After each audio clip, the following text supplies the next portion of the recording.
समय उनके स्वागत में कमी नहीं होना चाहिए। कारण अगर आप उनके स्वागत में कमी रखते हो तो जो उनके साथ में आपदा या जो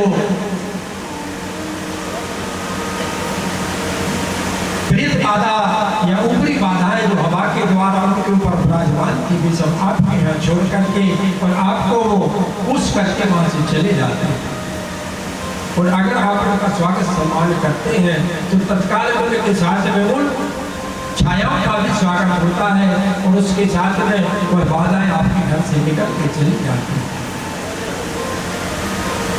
ब्रह्मा जी ने कहा, प्रभु आपके बगैर ये सृष्टि अधूरी है, ये वैकुंठ और देवनगरी सब कुछ अधूरा है। दो मधुकैटभ नाम के दैत्य और इस पृथ्वी पर जल में नाना प्रकार के अत्याचार कर रहे हैं, उनके बगैर कोई जीव सुरक्षित नहीं है। इतनी बात कहकर ब्रह्मा जी के आदेश पर मधुकैटभ के साथ में प्रभु हरि नारायण ने 5000 वर्ष तक युद्ध किया, नाना प्रकार की युक्ति रची, परंतु कोई फल की प्राप्ति नहीं हुई। तत्काल में योग शक्ति के द्वारा प्रभु हरि नारायण ने जगत जननी भगवती का ध्यान लगाया। आपके पास ताकत है, भक्ति है, पर विश्वास नहीं है।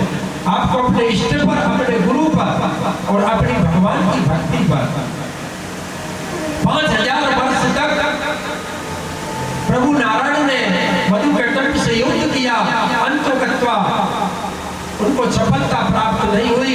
उन्होंने ध्यान लगाया, अपनी भक्ति के द्वारा भगवती को याद किया। या देवी सर्वभूतेषु निद्रारूपेण संस्थिता नमस्तस्यै नमस्तस्यै नमस्तस्यै नमो नमः। एकाएक जगत जननी माया में भगवती प्रकट हो जाती है। कहो प्रभु इसलिए आपने याद किया। तो भगवती के सामने नारायण ने हाथ जोड़ करके कहा, देवी मैं 5000 वर्षों से युद्ध लड़ रहा हूँ और किसी प्रकार की इनकी क्षति नहीं हो रही और ये हार मानने को तैयार नहीं है। तब भगवती जगदम्बा ने कहा, प्रभु नारायण इनको माया के द्वारा और इनका अंत है, नहीं कि तो वरदानी है और शीघ्र इनका वध कर देना। तब भगवती ने अपना एक मायावी रूप बनाया जिसको मोहिनी रूप कहते हैं। मोहिनी रूप बना करके मधुकैटभ भगवती की उस माया के चंगुल में फंस जाते हैं और एक ही झटके में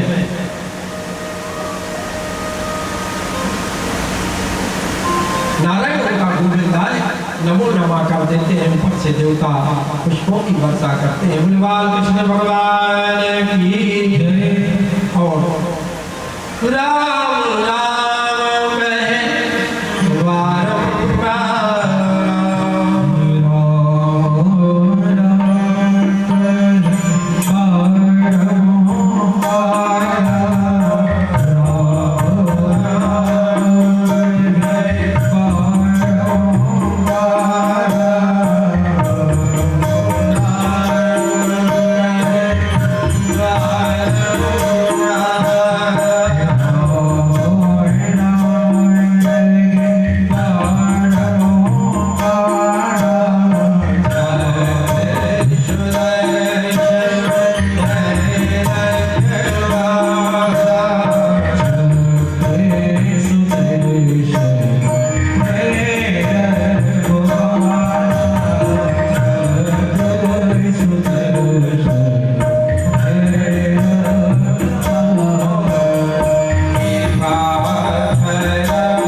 उनका धड़। भगवती ने अपनी माया के द्वारा उनको वशीभूत कर लिया और ये स्वयं भगवती के सामने याचक बन करके मोहनी रूप में क्या मुझसे तुम व्यवहार करना चाहते हो? इन्होंने कह दिया कि मैं व्यवहार तो करूंगी, परंतु पहले हमारे जो पार्वती परमेश्वर नारायण है उनसे युद्ध लड़ो, अगर युद्ध में जीत गए तो मैं तुमसे व्यवहार। और उसी माया को लेकर के चक्र सुदर्शन के द्वारा प्रभु ने उनका गोविंद लाया। सूर्य जी कहते हैं इन श्लोकों का, इन मंत्रों का बड़े से बड़े संकट में अगर आप अनुष्ठान जाप करते हो तो भगवान उनकी तत्काल पुकार सुनते हैं। युद्ध के उपरांत युद्ध का विराम हुआ। सूर्य जी कहते हैं पृथ्वी का नाम यहाँ वेदिनी पड़ा। प्रकृति वेदिनी मैया की। ये भी कौन है? हिरण्यकश्यप के पूर्वज है जो धरातल पर पृथ्वी को ले गए थे और ब्रह्मा जी के आदेश पर और भगवान ने आकर के इनसे युद्ध लड़ा और पृथ्वी को वापस लौटा करके लाए। पृथ्वी वापस अपनी प्रकृति की हरियाली के शहर नाना प्रकार के वृक्ष पुष्पों को रचित करती है। व्यास जी की तपस्या में प्रेरित सुखदेव जी जो वन को चले गए थे बार बार याद करते हैं, नारद जी फिर आते हैं। क्या कारण है? तब व्यास जी बड़े दुखी मन से कहते हैं। तो नारद जी ने कहा कि आप भगवान की भक्ति पर भरोसा रखो, आपके पास इतनी मंत्र शक्ति है, उसके बाद भी आप इतने हताश हो। क्यों जाते आप दरबार? क्यों जाते आप मंदिरों में? क्यों आप पूजा करते हो? क्यों दान करते हो? क्यों व्रत रखते हो? अगर आपको अपनी भक्ति पर भरोसा नहीं। नारद जी के सामने व्यास जी अश्रु की धारा लिए। अगर आपको अपने गुरु पर, अपने इष्ट पर, अपनी भक्ति पर और अपने देवताओं पर भरोसा नहीं है तो आपका संन्यास जीवन बेकार है। क्योंकि आप मंत्रों की रचना करते हैं, क्योंकि मंत्रों की रचना किसने की? साक्षात व्यास जी। बोले व्यास नारायण भगवान की जय हो। जो भगवान के 24वें अवतार, 24 अवतार में नाम आता है। नारद जी फिर चले जाते हैं। सुखदेव जी वन में जाकर के व्यास जी अपने शिष्यों को भेजते हैं। संध्याओं के द्वारा राधे संकीर्तन का नाम किया जाता है। सुखदेव जी उन मंत्रों के द्वारा प्रेरित हो जाते हैं कि किसने दिए। तब उन शिष्यों ने कहा महाराज ये मंत्र तो हमें गुरुवर हमारे व्यास जी ने दिए। अरे गुरुवर व्यास जी ने, वो तो मेरे पिता है। तब उन्होंने कहा तो न माता न पिता न बंधु न भ्राता ये शब्द व्यास जी ने कहे। जब लौट करके सुखदेव जी आचरणों में वंदना की। उस दिन आपने हमसे क्या कहा था? कौन किसका पिता, कौन किसका बेटा, कौन किसकी माता? आज मैं कहता हूँ कि आप कौन हो मैं नहीं जानता। आप तो कोई बहरूपिया है। कौन पिता पुत्र से कह रहा है? मैं नहीं जानता आपको। तब धन्य रे पिता और धन्य रे पुत्र। पिताजी गुरुवर मैं आपके पास कोई प्रॉपर्टी जायदाद अपने नाम कराने नहीं आया, संपत्ति अपने नाम पर कराने नहीं आया, परंतु आपके पास जो मंत्र शक्ति है, जो विद्याएं हैं, पुराणों में जो आपने लिख करके भंडार रखे हैं, उनको हमें चाहिए। व्यास जी ने कहा ठीक है, क्योंकि हम जन कल्याण का कार्य करना चाहते हैं तो मानव के कल्याण के लिए, इस सनातन का प्रचार करने के लिए, प्रत्येक घर में प्रभु की भक्ति हृदय में जागृत करने के लिए उन मंत्रों के द्वारा उस पुराण को चाहत है मेरे मन में। शंकर भगवान प्रसन्न हो जाते हैं। शंकर भगवान की जय हो। जी के सामने आप जो चाहते हैं आपके मन की इच्छा पूर्ण होगी। सुखदेव जी कौन है? साक्षात भोले बाबा के अवतार है। सुखदेव जी के सामने और व्यास जी कहते हैं कि जाओ, हमारे मित्र राजा जनक जी के यहाँ नारद जी को बुलवाया गया और गृहस्थ जीवन का ज्ञान प्राप्त कराने के लिए कि राजा होते हुए भी और सन्यासी की भांति जनक जी अपना जीवन जी रहे थे। तो मैं चाहता हूँ कि सुखदेव जी भी उनसे कुछ ज्ञान प्राप्त करें और ज्ञान प्राप्त करने के बाद में मंत्र शक्ति उनको प्राप्त करें और कहीं मेरा बेटा इसका दुरुपयोग ना करे, मंत्रों के द्वारा पृथ्वी पर मानव के ऊपर नाना प्रकार के अत्याचार को करना शुरू न कर दे। ये गुरु के भाव होते हैं कि मेरे चेला अगर मेरी मंत्र शक्ति को लेकर के किसी असहाय या दीनहीन के ऊपर कोई अनर्थ ना कर दे। जनक जी के यहाँ पहुंचते स्वागत सत्कार होता है, नाना प्रकार की अप्सराएं देवकन्याएं आती है। सुखदेव जी जो साक्षात भोलेनाथ के अवतार अवतारदानी, उनको इस बात से कोई फर्क नहीं पड़ता।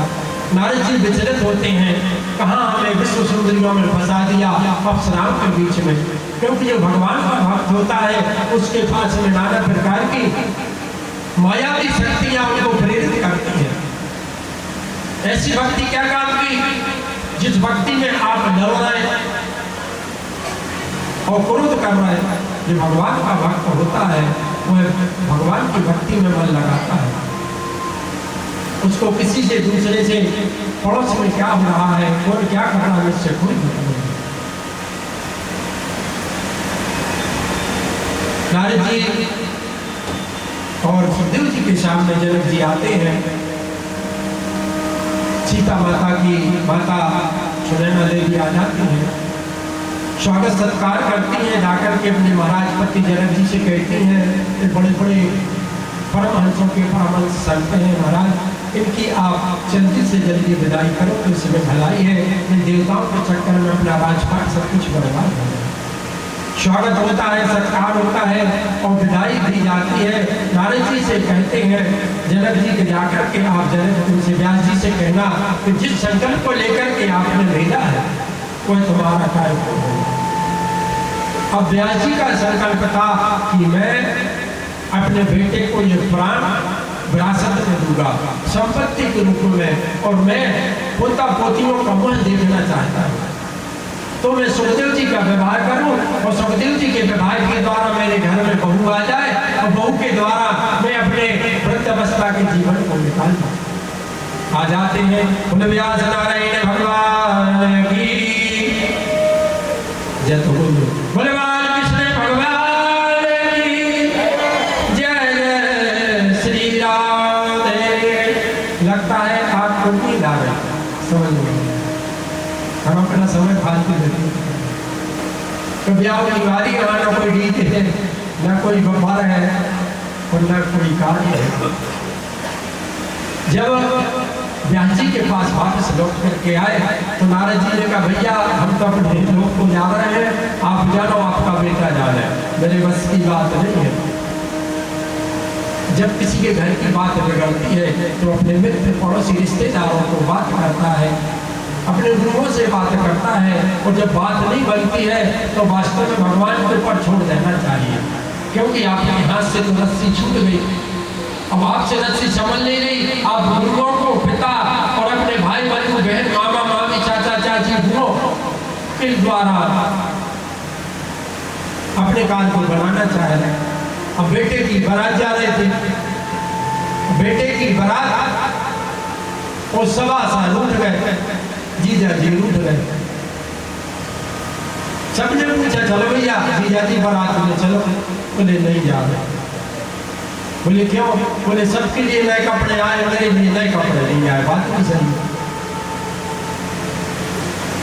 और धीरे से सभासद की बहुत चतुर रहती है, देखो सबको कपड़े आए हैं और तुम इस घर के दामाद हो, तुम्हें नहीं आए, और बात तेज हो गई, मतलब मिर्च मसाला हो लग गया। बोले कोई बात नहीं।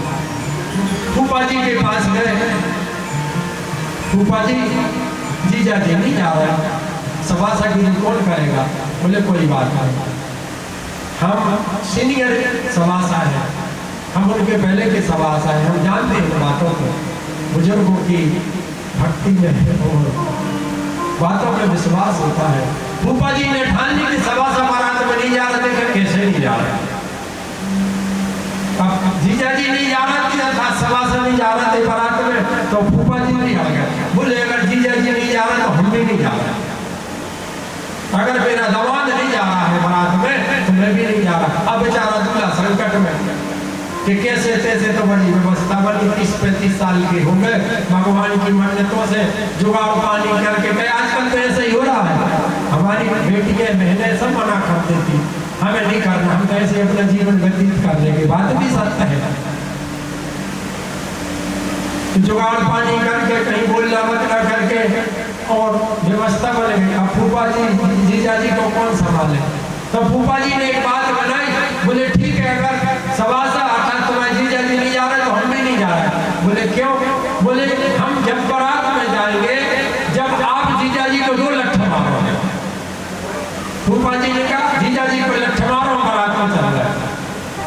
तो जीजा जी ने सोची अगर बारात में नहीं जाता तो 2 लठ घाल रहा है, और 2 लठ घालना से जीजा जी पहले खड़े हो गए, चलो भैया हम तो चल रहे हो बारात में। तो फूफा जी कहने लगे हमने कब मना करी, हम तो पहले ही चल रहे हैं। बोले बाल कृष्ण भगवान की आवाज नहीं, हम अभी मन नहीं लगा, 5 बजे में बाहर आरती करते हैं।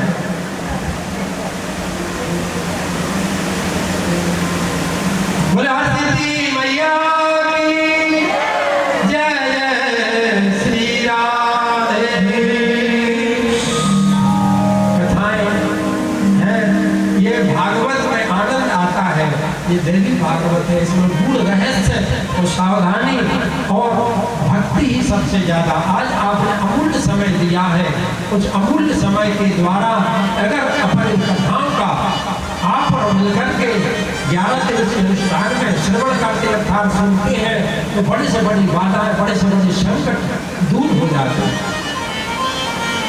सुखदेव जी आ गए, उनका बड़ा स्वागत सत्कार हुआ, नारद व्यास जी बड़े प्रसन्न।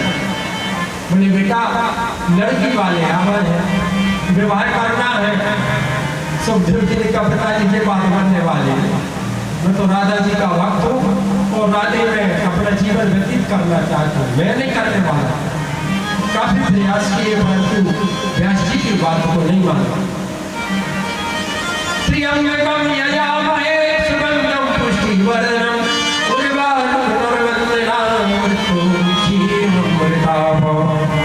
देखो बाबा, आपके इस पुराण में महामृत्युंजय का मंत्र लिखा है। बोले हाँ, जिससे मृत्यु पर लेटा हुआ व्यक्ति भी जीवित हो जाता है। और आप बताओ, भोले बाबा और पार्वती गृहस्थ जीवन में रह रहे। अब देखो सुखदेव जी ने ज्ञान की प्राप्ति अपने पिताजी को कैसे कराई। भोले बाबा और पार्वती गृहस्थ जीवन में रह रहे पर उनके जीवन में सुख नहीं है। बोले क्यों, उनको तो सुख ही सुख है। बोले वो कैलाश पर्वत के नीचे झोपड़ी में रह रहे और दूसरों का भला कर रहे, उसको लेकर के पार्वती माता दिन प्रतिदिन पति पत्नी में लड़ाई झगड़ा होता है। व्यास जी को समझ में आया कि बात तो सही है, ठीक है। जगेरे जगमय जंती देवस्थानि धर्माणि प्रथमन्यासन्नो तेहिनाकं महिमानः सचत्यत पूर्वे साध्याः सन्ति देवाः। ब्रह्मा जी को जगह वृद्ध अवस्था में उनकी धर्मपत्नी सावित्री, उनमें कितनी लड़ाई होती है। उनके यहाँ शिष्यों का, देवताओं का आना जाना लगा रहता है, जिस कारण से ब्रह्मा जी और उनकी धर्मपत्नी में निरंतर लड़ाई होती है। बोले हाँ, बात तो सही है। सुखदेव जी भी समझने लगे कि बात बनने वाली है, और उनके बाद में शिव पार्वती परमेश्वर नारायण जिनके द्वारा सृष्टि की लीला रचित है। सच्चिदानंद रूपाय सच्चिदानंद रूपाय विष्णुपत्यानि हेतवे तापत्र विनाशाय शुभकृष्णाय नमः। जो स्वयं पार्वती परमेश्वर सारी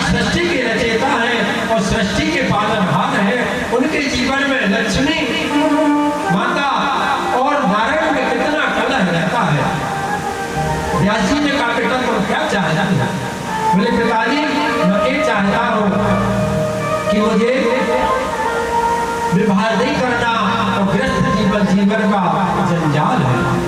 न गृह न बंधनागार बंधने न जाकारणम, न गृह बंधनागारम बंधे न जाकारणम, मनसाया निर्मुक्तो सहस्रयोनि मुच्यते। गृहस्थ जीवन मानव के लिए तो बहुत बड़ा बंधन का कारण है। व्यासी ने फिर कहा महाराज गृहस्थ जीवन से बढ़कर और कोई दूसरा सुख और शांति प्राप्त नहीं है। अगर गृहस्थ जीवन नहीं है तो परिवार की वंशावली सृष्टि की रचना रुक जाती है। व्यासी ने कहा एक बार ब्रह्मा जी के प्रजापति दक्ष के 1000 10,000 पुत्रों को मंत्र शक्ति के द्वारा तैयार किया और नारद जी की संगति में पड़े, संतों की संगति में पड़े और उनको संन्यास धारण करवा दिया। ब्रह्मा जी ने उनको बतवा नारद जी को आकर के कहा आप ये बात ठीक नहीं है नारद जी। तब गुरुवर पितामह मैं अपने धर्म और अपने परिवार को बढ़ा रहा हूँ। बोले तुम इस कार्य को रोक दो। बोले नहीं। तो ब्रह्मा जी के द्वारा नारद जी को श्राप दिया कि तुम 2 घड़ी से ज्यादा किसी भी जगह रुक नहीं पाओगे, ये मेरा श्राप। तो नारद जी अगर 2 घड़ी कहीं के लिए आ जाए तो 24 घंटे इस पृथ्वी का भ्रमण करते रहते हैं। इस सप्त ऋषियों में नारद जी, अश्वत्थामा, शुभदेव, परशुराम जी, सनकादिक ऋषि, ये सब इस पृथ्वी पर 24 घंटे सप्त ऋषि महाराज मार्कंडेय जी जिन्होंने देवी पुराण की रचना की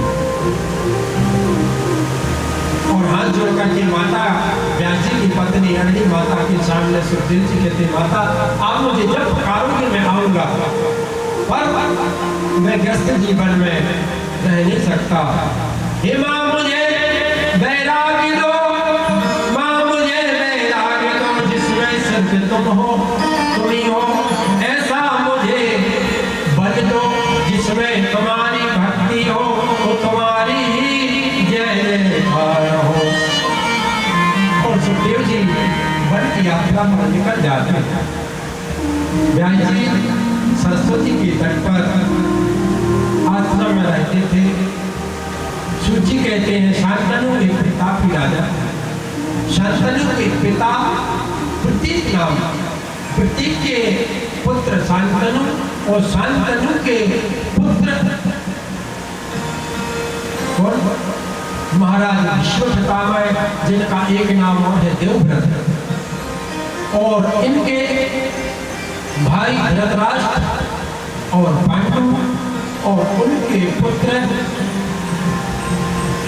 दुर्योधन,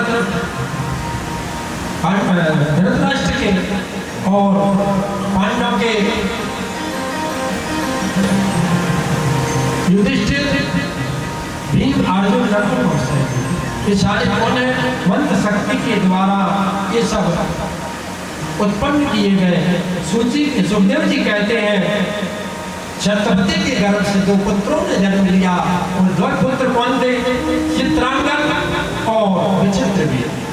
गंधर्वों के संपर्क में आकर के युद्ध होता है और गंधर्व बड़े यक्ष गंधर्व बहुत ताकत होती है।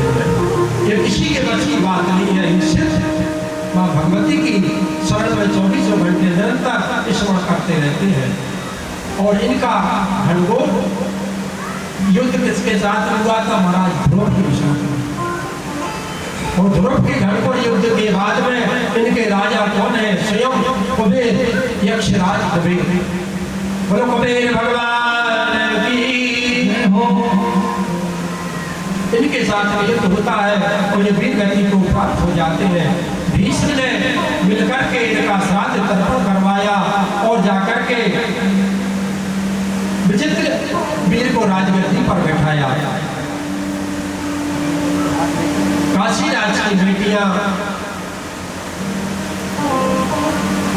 शंबर में तीनों बेटियों ने हस्तिनापुर में आती हैं और माता के कहने पर ब्राह्मणों को बुलवाया और उनका विवाह एक भीष्म पितामह के निवेदन पर विवाह का कार्य मुहूर्त निकलवा कर बिल्कुल करवा दिया गया। भीष्म ने कन्या के कहने पर अंबानी का कि मैं तुम्हारे भाइयों को नहीं चाहती हूँ, मैं अपने एक राजकुमार शाम को चाहती हूँ। भीष्म पिता सहजता से शाम के राजकुमार के घर उस कन्या को ले जाते हैं, परंतु वह शाम उस कन्या का तिरस्कार कर देते हैं और तिरस्कार करते ही वह भीष्म पितामह के पास फिर आती है, निवेदन करती है कि मैं अब कहीं की नहीं रही और मेरा अपमान हो गया। तब भीष्म पिता के सामने उसने एक अपनी इच्छा रखी कि मैं आपसे ही विवाह करना चाहती हूँ। भीष्म पिता ने पहले ही अपने पिता के सामने वचनबद्ध हो गए थे कि मैं का जीवन बाल ब्रह्मचारी रहूंगा, विवाह नहीं करूंगा। वह देवी काशीराज की कन्या वन को चली जाती है, तपस्या में लीन हो जाती है और साथ में शराब दे जाती है भीष्म पितामह को कि मैं तुम्हारी मृत्यु का कारण हूँ। और वन में जाकर के तपस्या करते करते वह अपने देह का त्याग कर देती है और उसके द्वारा जो शक्ति प्रकट होती है वह शिखंडी नाम से उत्पन्न हो जाती है और वही भीष्म पितामह का मृत्यु का कारण बनता है।